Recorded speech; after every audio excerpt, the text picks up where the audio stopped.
for a fresh perspective into some random English chick's head to make this look inconspicuous? I mean, it's just... It's zombie Voltaire all over again. This is why we had to leave the agency. I can't even... Just a quick point before I get started. Ed, in regard to your trumpet, you personified this instrument as a sort of gutsy, in-your-face, confident badass. And the name you chose to characterize these traits was Percival? I mean, I get there may be a whole irony aspect to it, but Percival? Okay, so on to the cues. I picked mine because it was cheap. It wasn't really my ideal college or university, but culinary schools are ridiculously expensive. My first choice probably would have been the Johnson Wales in North Carolina because, again, I've always wanted to learn how to cook, and I really wanted to try living in the South. I want to see what it's like. The problem is its tuition is $15,000. Its room and board is another $15,000 for 1 year. That's $30,000 a year, not even counting other expenses. But doing 2 years here would be significantly less expensive than doing 1 year there. So I've decided to just stay in state and go tuition. This isn't a bad school. The culinary classes are good. It just isn't really my ideal. Moths.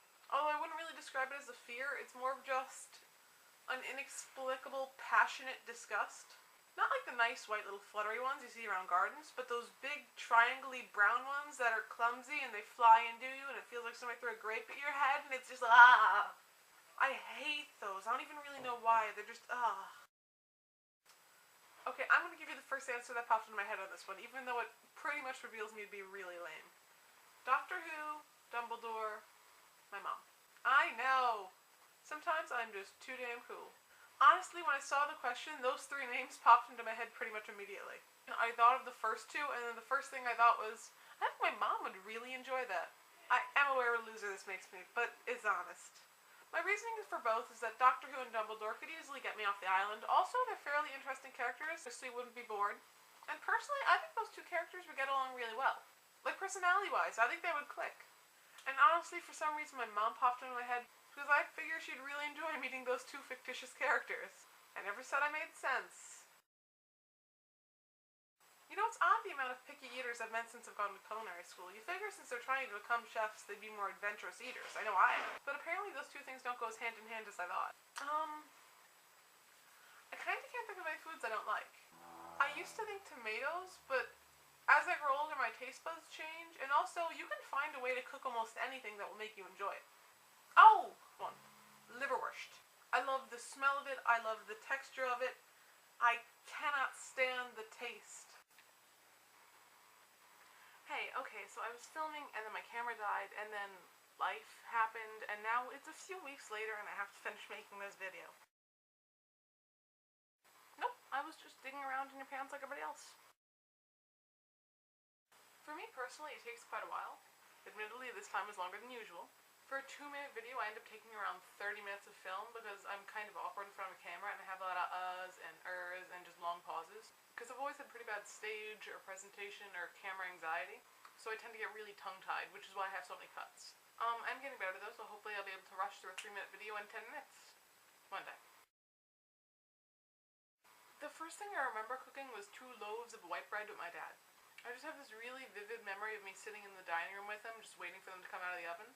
And I remember I was just really enjoying it. I also remember not really liking the outcome, but he seemed to, so I don't know whether or not that's just your dad being nice to you when you're a kid, or just kids not eating well. I also remember me and my dad making these sort of fancy cookies with like little, I don't even remember what it was, they had little nuts on them or something, and they were kind of high-end.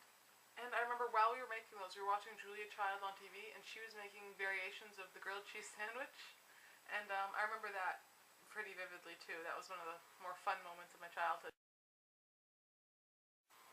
Cartoons. I love cartoons, and not just like the good for any age ones like Animaniacs or Looney Tunes. I mean the properly shit ones, like Teen Titans.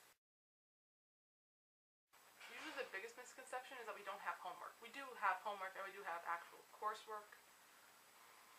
It's not all just cooking, although that is the funnest part. We do have essays, especially for stuff like menu planning.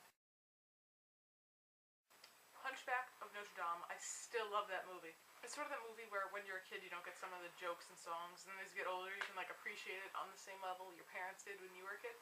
And I love Fox and the Hound. well, I really enjoy cooking and want to be better at it. So also, it's my sort of life aspiration to travel the world, and the way I wanted to start doing that is when I get a bit older and I have 3 to 5 years of experience. I wanted to try getting a work visa for England because I want to travel Europe first, and I think it's easier to just move somewhere in there that you can live in and travel from there than just traveling to the different countries from New York. It seems like it would be a lot more expensive and time consuming this way. Also, just good TV. I've never had any good nicknames. Back in my senior year of high school, my friend Cassidy called me Cripple because I broke my foot twice. Well, I broke it once, and the other time I hurt it and had to be on crutches again. So for several months of senior and I think maybe even junior year, I was on crutches. But all good now. Oh, by the way, yes, I did just get out of the shower and I haven't brushed my hair yet, but I had to do this video now because I have to go to work soon. So, I broke my foot once and I hurt it once. The first time I broke my foot, I was skipping. Yes, I skipped. I was skipping around my kitchen and I just landed on it wrong and I kind of felt like it bent. I sort of landed on it sideways and I kind of felt it bend. It was a weird feeling. And I fractured a bone in my left foot. And the second time was also my left foot. It was when I was hit by a car. No, it was only a little bit. A little car. No, well, yeah, but I mean only a little crash? No, I mean there was no crash. You only got hit a little bit? Yeah, kind of. You see, I was on my back at night, I was just going for a ride, and I was on the sidewalk because I had dark clothes on and I didn't want to get hit by a car. Anyway, I was going past a driveway and a car was coming out of the driveway, and there was a stop sign at the end of the driveway because it was one of those big things, there was a bunch of houses and then like one way out. So I was going past that, and the car was coming out, and there was a stop sign here. And I guess I was expecting them to do a full stop at the stop sign, and I would just scoop in front of them. And I guess they were expecting me to stop, because what they did was called a rolling stop, or as I like to call it, not frickin' stopping. But long story short, the car knocked me off my bike and ran over my left foot. It was kind of weird. It was going at like 3 or 4 miles an hour, so I was actively aware that I was being run over by a car. Most of the time, it's just, it happened so fast. But no, I was pretty much just aware. It didn't really hurt. It sort of felt like if you ever had a rubber ball run over your foot with somebody on it. It felt a lot like that, but with a little more pressure, and I didn't really feel the pain until several minutes after the car hit me. It didn't break it that time, though. That time it was just tissue damage, and I had to go back on crutches for another couple weeks. Did I do that? Found something out, just put them in the comments, and I'll answer them there. This is an add-on that a lot of people forgot to do, but I figure I should probably do it since it's so late. Hogwarts house and why. I always thought it was a Hufflepuff, but Pottermore recently put me in Ravenclaw, so I always thought it was a Hufflepuff. I love that it always seemed to be the most accepting of the houses. It seemed to be sort of the kindest. I guess because it didn't really demand you had certain levels of intelligence or blood or bravery. It's just sort of the house that gave you a warm welcome. Also, I really love that its house is right by the kitchens. However, Pottermore seems to disagree and has put me in Ravenclaw. I mean, I am a fairly intelligent person, but I've always thought Ravenclaw had a sort of intellectual snobbery that I never really approved of. And it always seemed to put more value in the intelligence of a person rather than the goodness of a person, which I sort of disagree with. Then again, I think Hufflepuff is a little more like, yeah, everybody's friend, and I'm sort of the eccentric oddball, which really does fit me pretty well into Ravenclaw. But all in all, I think I'm still going to call myself Hufflepuff. Great, so I finally got that video done. I'm also going to add in the show off your room video, because it's very short for me, because I haven't really done much with it yet. I will update that at some point in the future. Right, okay, so this is the show off your room episode. The problem with this episode for me is that I live in a triple. Meaning, I can't show you a third of the room, so here's what I can show you. This is my desk. These are my books. These are my books. These are my school books. This is my drawing pad, and the book that I record all the places I'd like to visit in.